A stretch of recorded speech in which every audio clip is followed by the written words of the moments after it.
একটা কথা সব সময় পরিষ্কারভাবে মাথায় গেঁথে নেবেন, যেই মানুষটি আপনার ভাইয়ের শত্রু সে কোনোদিনও আপনারও বন্ধু নয়।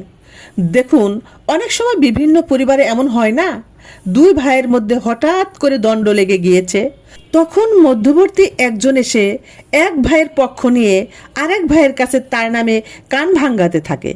যেমন ধরুন, আপনার ভাইয়ের নামে আপনার কাছে এসে কেউ একজন বদনাম করলো, কিংবা কিভাবে কিভাবে তার ক্ষতি করা যায় সেই জিনিসগুলো আপনাকে শিখিয়ে দিল, অথবা যেভাবেই হোক আপনার পক্ষ নিয়ে কথা বলে বারবার আপনার ভাইয়ের নামে বদনাম করছে, কিংবা আপনি ভালো করে জানতে পারলেন সেই মানুষটি আপনার ভাইয়ের শত্রু। আবেগের বশীভূত হয়ে সেই মানুষটিকে কখনোই নিজের আপন ভাববেন না।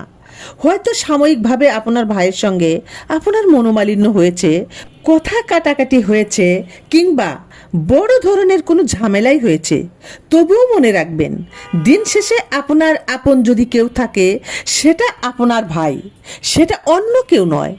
বাইরের মানুষ কখনোই আপনার ভাইয়ের মতো করে আপনাকে বুঝবে না, ভালোবাসবে না। তাই বাইরের মানুষের কথা শুনে কখনোই ভাইয়ের সাথে শত্রুতা করবেন না। যেই মানুষটি আপনাকে আপনার ভাইয়ের কাছ থেকে দূরে নিয়ে যেতে চায় সেই মানুষটি কখনোই আপনার বন্ধু হতে পারে না, বরং সে ভালো করেই জানে দুই ভাইকে আলাদা করতে পারলেই তাদের দুর্বলতা প্রকাশ পাবে।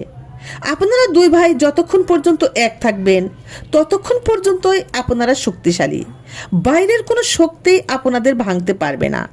কিন্তু যখনই বাইরের শক্তি মনে করবে তারা আপনাদের ভাঙতে পারছে না, তখন আপনাদের মাঝে এসে দ্বন্দ্ব লাগিয়ে দিবে, দ্বন্দ্ব সৃষ্টি করে আপনাদের দুজনকে আলাদা করে দিবে।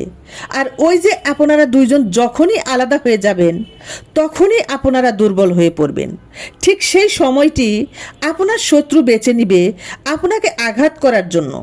তাই কখনোই বাইরের মানুষের কথায় ভাইয়ের ক্ষতি করতে যাবেন না। ভাইয়ের সাথে ছোট হোক বড় হোক, যত ঝামেলাই হোক না কেন, চেষ্টা করবেন নিজেরা সেগুলো মিটিয়ে নেওয়ার জন্য। যে আপনার ভাইয়ের ক্ষতি করে সে কোনোদিনও আপনার উন্নতিতে খুশি হবে না, সে গোপনে গোপনে আপনারও ক্ষতি করবে। তাই এ কথাটি সব সময় মনে রাখবেন যে আপনার ভাইয়ের শত্রু সে কিন্তু আপনারও শত্রু।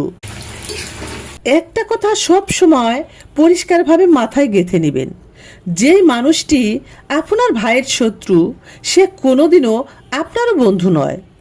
দেখুন, অনেক সময় বিভিন্ন পরিবারে এমন হয় না, দুই ভাইয়ের মধ্যে হঠাৎ করে দ্বন্দ্ব লেগে গিয়েছে,